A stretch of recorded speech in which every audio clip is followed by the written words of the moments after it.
എൻ്റെ ക്ലിനിക്കിൽ വരുന്ന പേഷ്യൻസ് എല്ലാവരും ചോദിക്കുന്ന ഒരു ചോദ്യമാണ്.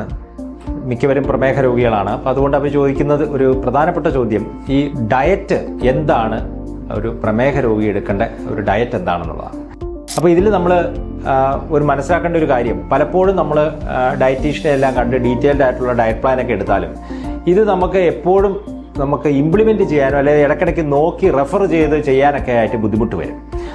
കാരണം നമ്മൾ അതിൻ്റെ ആ ഒരു പ്രിൻസിപ്പിൾ എന്താണെന്നുള്ളത് മനസ്സിലാക്കണം. അപ്പോൾ ഈ ഒരു ഷോർട്ട് വീഡിയോയിൽ നമ്മൾ ഡിസ്കസ് ചെയ്യുന്നത് ഒരു പ്രമേഹ രോഗി എടുക്കേണ്ട ഡയറ്റിൻ്റെ കീ പ്രിൻസിപ്പിൾസ് എന്താണെന്നുള്ളതാണ്. അത് മനസ്സിലാക്കിയാൽ നിങ്ങൾക്ക് ഏത് രീതിയിലുള്ള ഒരു ഡയറ്റ് എടുക്കാനും നിങ്ങൾക്ക് അതിൻ്റെ കീ പോയിന്റ്സ് എന്താണെന്നുള്ളത് നിങ്ങൾക്ക് എപ്പോഴും മനസ്സിലിരിക്കും. ഏറ്റവും പ്രധാനപ്പെട്ട് നമ്മൾ കാർബോഹൈഡ്രേറ്റ്സ് കുറച്ച് നിർത്തുക എന്നുള്ളത്. കാർബോഹൈഡ്രേറ്റ്സ് എന്ന് വെച്ചാൽ ചോറ്, ചപ്പാത്തി, ഇഡ്ഡലി, ദോശ, പുട്ട്, ഇങ്ങനത്തെ കാര്യങ്ങളൊക്കെ എടുക്കരുതെന്നല്ല, അതിൻ്റെ അളവ് നമ്മുടെ ഡയറ്റിൽ നന്നായിട്ട് കുറയ്ക്കണം. അപ്പോൾ നമുക്ക് എടുക്കാൻ പറ്റുന്ന സാധനങ്ങൾ എന്തൊക്കെയാണ്? പല ഫ്രൂട്ട്സ് എടുക്കാം. ചില നല്ല ഫ്രൂട്ട്സ് എന്ന് വെച്ചാൽ പേരയ്ക്ക, ആപ്പിള്, ഓറഞ്ച്, ബെറീസ്, അവക്കാഡോ, ഇതെല്ലാം നല്ല ഫ്രൂട്ട്സാണ്. ഇതെല്ലാം നമുക്ക് നന്നായിട്ട് എടുക്കാവുന്നതാണ്. അതുപോലെ തന്നെ മണ്ണിന് മുകളിലുണ്ടാകുന്ന എല്ലാ വെജിറ്റബിൾസും, സാലഡായിട്ടോ അവിയലായിട്ടോ തോരനായിട്ടോ ഒക്കെ എല്ലാം എടുക്കാം. അതെല്ലാം ഷുഗർ കൂട്ടുകയില്ല, നല്ല രീതിയിൽ നമുക്ക് ഒരു സറ്റൈറ്റി വരികയും ചെയ്യും.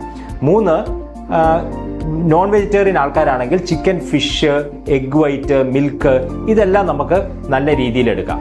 അപ്പോൾ ഒരു മെഡിറ്ററേനിയൻ ഡയറ്റ് ഫോളോ ചെയ്യുക. Fruits, vegetables, chicken, fish, egg ഇതെല്ലാം എടുത്തുകൊണ്ട് കാർബോഹൈഡ്രേറ്റ്സിൻ്റെ അളവ് നമ്മുടെ ഡയറ്റിൽ കുറച്ച് നിർത്തുക എന്നുള്ളതാണ് ഒരു പ്രമേഹ രോഗി ചെയ്യേണ്ടത്. അതിലൂടെ നല്ല രീതിയിൽ നമുക്ക് പ്രമേഹത്തെ നിയന്ത്രിക്കാനായിട്ട് ഡയറ്റ് നമ്മളെ സഹായിക്കും.